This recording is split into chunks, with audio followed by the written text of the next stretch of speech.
Kesatuan rakyat, kesatuan jiwa, kerajaan perpaduan. Teruskan bersama di dalam channel ini untuk perkembangan-perkembangan isu semasa, isu politik, dan isu-isu hangat di Malaysia pada hari ini.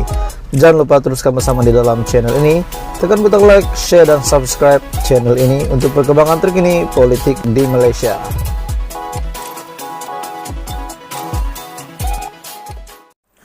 Hai semua, salam sejahtera, selamat petang tuan-tuan dan puan-puan semua. Satu yang saya nak kongsi dengan kamu, satu berita yang bagi saya sangat terharu setelah mendengar berita ini, setelah meneliti dan membaca berita ini yang disampaikan Datuk Seri Anwar Ibrahim, Perdana Menteri Malaysia yang ke-10. Yang di-Pertuan Agong Al-Sultan Abdullah Riayatuddin Al-Mustafa Billah Shah telah membuat ataupun telah mengambil satu tindakan yang sangat mengharukan saya dan juga seluruh rakyat Malaysia. Jadi sebelum saya meneruskan perkembangan terkini politik di Malaysia, saya ingin meminta kamu untuk tekan butang subscribe supaya kamu tidak terlepas perkembangan terkini politik di Malaysia. Saya telah mendapat satu berita. Sumber berita ini daripada Sinar Harian. Agong tolak gaji sejak COVID-19 melanda. Kenyataan daripada Anwar Ibrahim.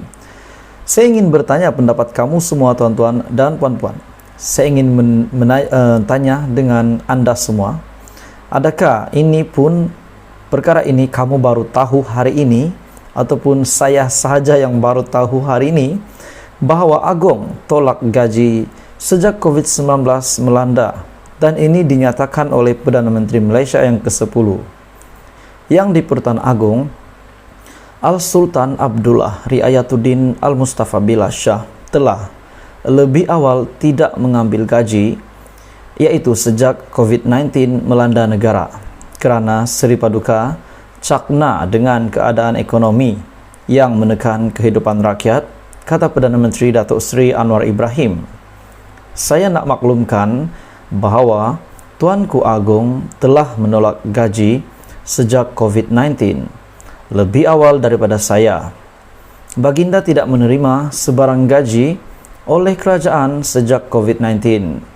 Saya ingat eloklah kita beri penjelasan ini, katanya pada sidang media selepas mempengerusikan mesyuarat kabinet pada Rabu. Datuk Seri Anwar juga sebelum ini menetapkan pendirian untuk tidak menerima gaji bagi jawatan Perdana Menteri sebagai langkah untuk memulihkan keyakinan rakyat, terutamanya terhadap kerajaan perpaduan pimpinannya. Anwar yang dilantik sebagai Perdana Menteri Malaysia ke-10 pada 24 November. Dalam pada itu, jemaah menteri yang lain juga turut bersetuju untuk melaksanakan pemotongan gaji masing-masing sebanyak 20% setiap bulan atas semangat keprihatinan terhadap permasalahan yang dihadapi rakyat ketika ini. Jadi, tuan-tuan dan puan-puan semua, sumber hari ini daripada bernama, adakah ini juga mengharukan kamu? Bagi saya, tuan-tuan dan puan-puan, setelah yang di Pertuan Agong mengambil tindakan seperti ini sangat mengharukan saya, dan satu tindakan yang memberi kesan di dalam ekonomi Malaysia, di dalam memberi kesan yang besar kepada rakyat Malaysia. Dan dalam pada itu jemaah menteri juga telah bersetuju 20% gaji mereka dipotong, termasuklah Perdana Menteri sendiri yang tidak akan mengambil gaji sebagai Perdana Menteri. Dan ini jarang berlaku di dalam politik Malaysia, di dalam pentadbiran.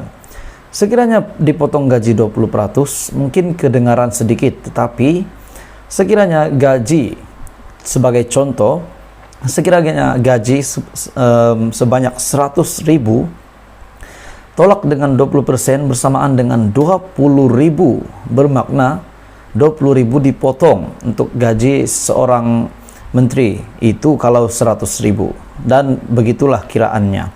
Jadi tuan-tuan dan puan-puan, apa komen anda berita hari ini?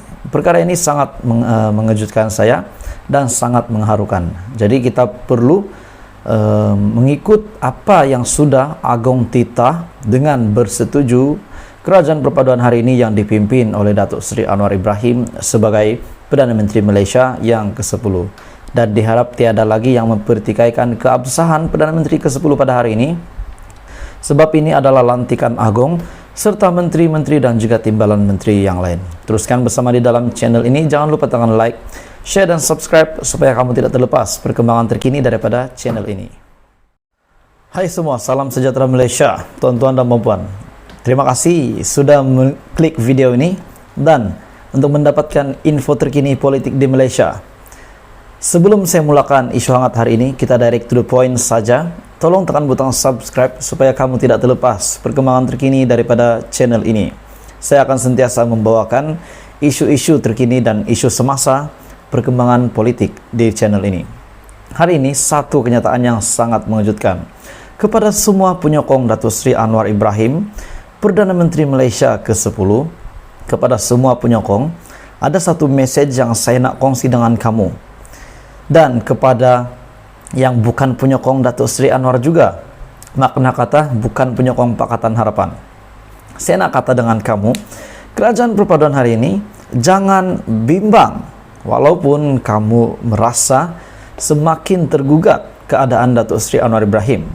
Sebenarnya Anda perlu tahu satu message hari ini untuk semua penyokong Datuk Seri Anwar Ibrahim. Satu fakta yang menarik yang saya nak kongsi dengan kamu bagi semua penyokong Datuk Seri Anwar Ibrahim.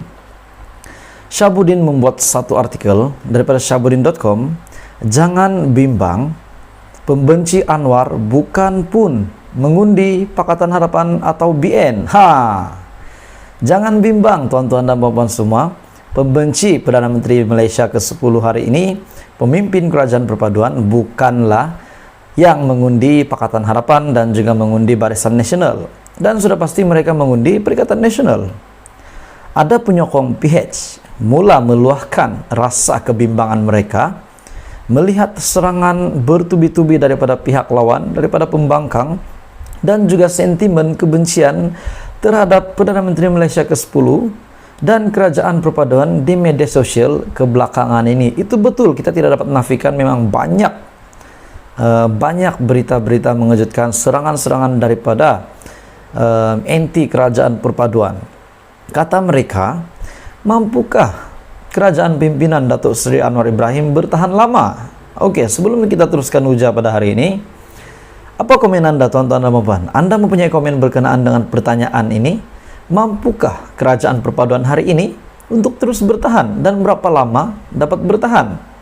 Realitinya, tuan-tuan dan puan-puan semua, realitinya pelbagai perkara mereka jadikan isu untuk menimbulkan keraguan terhadap kerajaan pimpinan Datuk Seri Anwar Ibrahim. Tidak terkecuali berkaitan hal-hal yang tidak kaitan sama sekali dengan Anwar atau janji PH pada PRU 15. Janji menurunkan minyak harga, janji menurunkan harga minyak, walaupun orang yang waras tahu ia adalah janji pada PRU 13 dan tidak terdapat dalam manifesto PRU 15 pun. Masih ada yang suka mengulang-ulang isu tersebut dan mempertikaikan bila lagi ia mahu dilaksanakan. Manifesto pada PRU 13 dan manifesto pada PRU 15 tidak sama tuan-tuan dan puan-puan. Kita kena fokus kepada manifesto yang terbaru. Mereka ini selain selama ini semacam duduk dalam gua, mereka lah. Siapa yang rasa duduk dalam gua, dia lah tuh. Siapa rasa makan cili, dia lah rasa pedas.